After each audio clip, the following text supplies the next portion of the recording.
Nous savons désormais que tout système linéaire peut être représenté par sa fonction de transfert, et nous allons voir ici tout d'abord une représentation graphique de la fonction de transfert qu'on appelle le diagramme de Bode, et nous allons voir comment nous en servir pour déterminer le signal qu'on trouvera en sortie d'un filtre ou d'un système linéaire lorsqu'on connaît le signal d'entrée. Donc nous allons voir qu'à partir du signal d'entrée plus de la fonction de transfert ou du diagramme de Bode, on va pouvoir trouver le signal de sortie du système linéaire. Alors rappelons tout d'abord la définition de la fonction de transfert. Si on a un système linéaire sigma qui a un signal d'entrée E et un signal de sortie S, on définit la fonction de transfert H qui est un nombre complexe qui dépend de la pulsation oméga, qui est le rapport du signal de sortie complexe sur le signal d'entrée complexe. Et on peut représenter graphiquement cette fonction de transfert, mais comme c'est un nombre complexe, il faut soit représenter le module de la fonction de transfert, soit l'argument de la fonction de transfert. C'est pourquoi on dispose de deux diagrammes de Bode. Le diagramme de Bode-Enguin, qui trace 20 log du module de la fonction de transfert en fonction de oméga. Alors en général, l'échelle horizontale est une échelle logarithmique. Et il existe aussi le diagramme de Bode en phase, qui trace l'argument de hj oméga en fonction de oméga en échelle log. Et nous allons voir tout de suite à quoi sert ce genre de représentation. Donc considérons un système linéaire, une entrée E de t et une sortie S de t.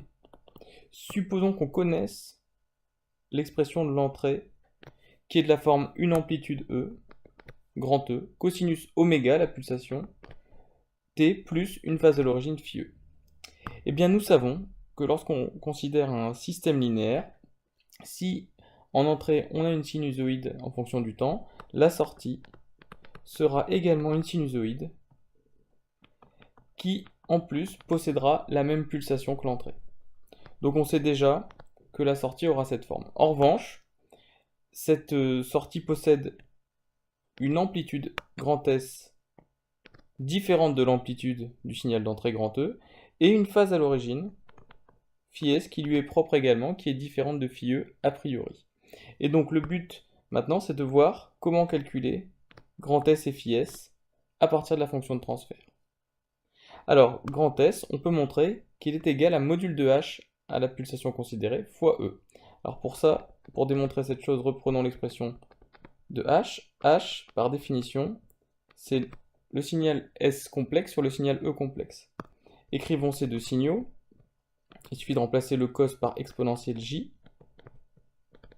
Nous avons donc exponentielle J oméga t plus phi S pour le signal de sortie, et pour le signal d'entrée, E exponentielle de J oméga t plus phi E. En séparant les exponentielles, on peut l'écrire de cette forme-là, S exponentielle de J oméga t, S exponentielle de J phi S, sur E exponentielle de J oméga t, exponentielle de J phi E. On voit apparaître une simplification des exponentielles J oméga t, et on voit que H, c'est l'amplitude S sur l'amplitude E, exponentielle J de phi S moins phi E. Prenons le module de cette expression.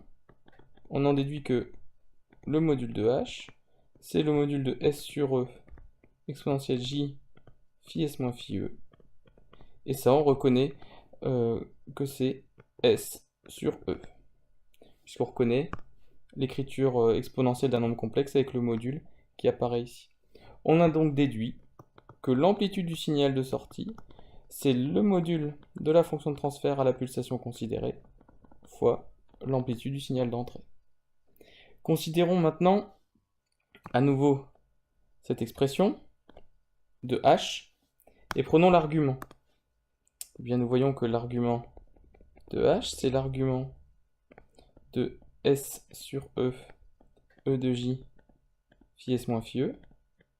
On a toujours ici l'écriture exponentielle de H, et on sait que dans l'écriture exponentielle, l'argument se lie à cet endroit.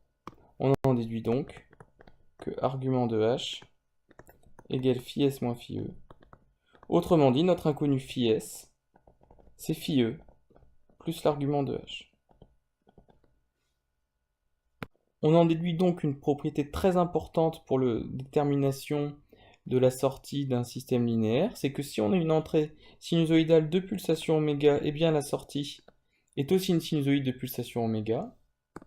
L'amplitude de l'entrée et de la sortie, en revanche, sont différentes, mais on a un lien entre les deux. S égale le module de la fonction de transfert H fois E. Et la phase à l'origine phi E n'est pas la même que la phase à l'origine phi S, mais encore une fois, il existe une relation entre les deux, puisque phi S égale argument de H à la fréquence considérée, plus phi E. On voit donc que la connaissance du module et l'argument de H permet de trouver l'amplitude et la phase de sortie, et ainsi de connaître S complètement. Alors juste, on tient à insister sur le fait que S égale H fois E n'est vrai que si S et E sont des signaux complexes. Ainsi, on ne peut pas écrire que la sortie du filtre réel, S, est égale à H complexe fois E réel. Non, cette formule ne marche que si ici et ici, S et E sont des signaux complexes. Alors, voyons maintenant un cas particulier, c'est un filtre pour lequel l'entrée ne serait plus une sinusoïde, mais une constante. Eh bien, une constante, finalement, c'est un cas particulier de sinusoïde avec une fréquence nulle, c'est ce qu'on appelle la composante continue, ou une fréquence ou une pulsation nulle, donc ça implique que oméga égale 0.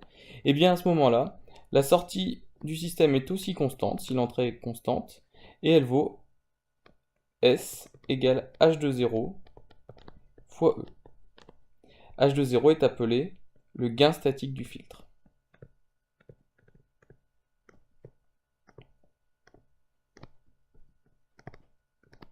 Et considérons maintenant que l'entrée du système n'est ni une sinusoïde, ni une constante, mais un signal périodique quelconque. Eh bien on sait que tout signal périodique peut se décomposer comme une somme d'une composante continue, de fréquence nulle, c'est-à-dire une constante, et une somme de sinusoïdes. Ça c'est la décomposition en série de Fourier. Eh bien comme on connaît la sortie qui correspond à la composante continue, c'est-à-dire qu'on fait h de 0, le gain statique, fois la constante d'entrée. On connaît la sortie correspondant à chaque sinusoïde, à l'aide du module de h et de l'argument de h. On peut, pour chaque composante du signal d'entrée, trouver la sortie correspondante. Et en vertu du principe de superposition et de la linéarité d'un système linéaire, on peut trouver que le signal de sortie est la somme des sorties correspondant à chacune des composantes du signal d'entrée. Donc afin de mettre en application ce que nous venons de voir, considérons un filtre dont le diagramme de Bode est défini ici, avec à la fois le diagramme de Bode en gain et le diagramme de Bode en phase, et posons une fréquence f0 égale à 100 Hz et oméga 0 qui vaut 2πf0, et on suppose que le filtre considéré voit un signal d'entrée, E de t, qui est 2 plus 0,5 cosinus oméga 0t plus 0,2 fois cosinus 3 oméga t. Et la question qui est posée, donc c'est un extrait de sujet d'écrit, d'oral, c'est que vaut S de t en sortie du filtre. Alors, on s'aperçoit que E de t n'est ni une constante, ni une sinusoïde pure.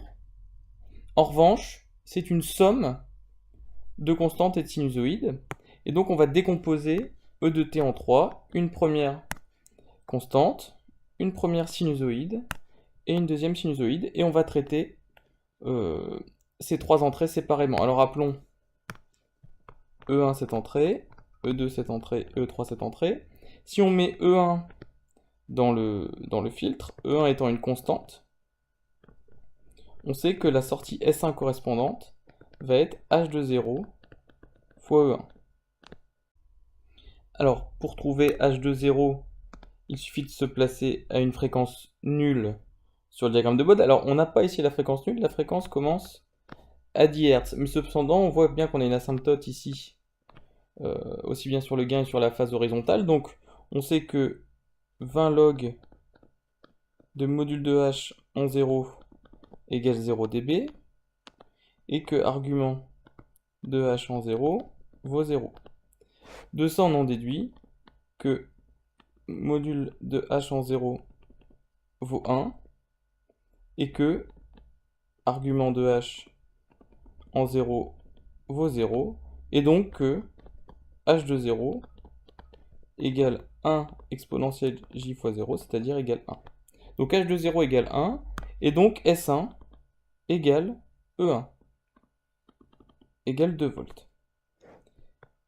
Considérons maintenant l'entrée E2, eh bien, elle va donner qui est une sinusoïde, elle va donner comme sortie S2 égale module de H à la pulsation oméga 0 fois l'amplitude d'entrée, c'est-à-dire 0,5, fois cosinus de oméga 0t, ça ne change pas, mais ce qui s'ajoute, c'est une phase qui correspond à l'argument de H en j oméga 0.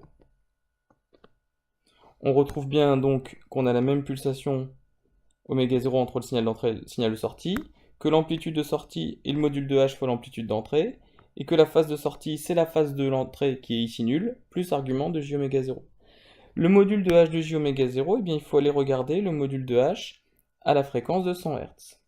Alors 100 Hz, c'est ici, et on s'aperçoit que 20 log du module de H à 100 Hz, c'est 20 dB. On s'aperçoit aussi au niveau de la phase que l'argument de H en j oméga 0 est de l'ordre de moins 90 degrés, on est ici en fait plus précisément, c'est-à-dire moins pi sur 2. Donc, on déduit de ça que module de H en j oméga 0 est égal à 10. Et donc, on a toutes les informations pour calculer S2. S2, c'est égal à 5, puisque c'est 0,5 fois 10, cosinus de oméga 0t moins pi sur 2. Il nous reste maintenant à considérer E3. C'est exactement la même technique. S3 va être égal au module de H en J, mais cette fois-ci 3 oméga 0, puisque la pulsation de la sinusoïde est de 3 oméga 0, fois l'amplitude de la sinusoïde d'entrée qui est 0,2, fois cosinus de 3 oméga 0t, ça ne change pas, plus la phase de la sortie qui est égale à la phase d'entrée 0 plus l'argument de H en J 3 oméga 0. On relève H en 3j oméga 0 et argument de H en 3j oméga 0 à l'aide du diagramme de Bott, cette fois-ci en se plaçant à 300 Hz, donc 200, 300 on est ici, donc on relève la phase et le module de H, et on en déduit S3. Quelle sera la sortie totale du système quand on mettra E? Et bien si on met E1 plus E2 plus E3 en sortie, on aura, en entrée, on aura en sortie S de t égale S1 plus S2 plus S3, et on aura ainsi résolu l'exercice.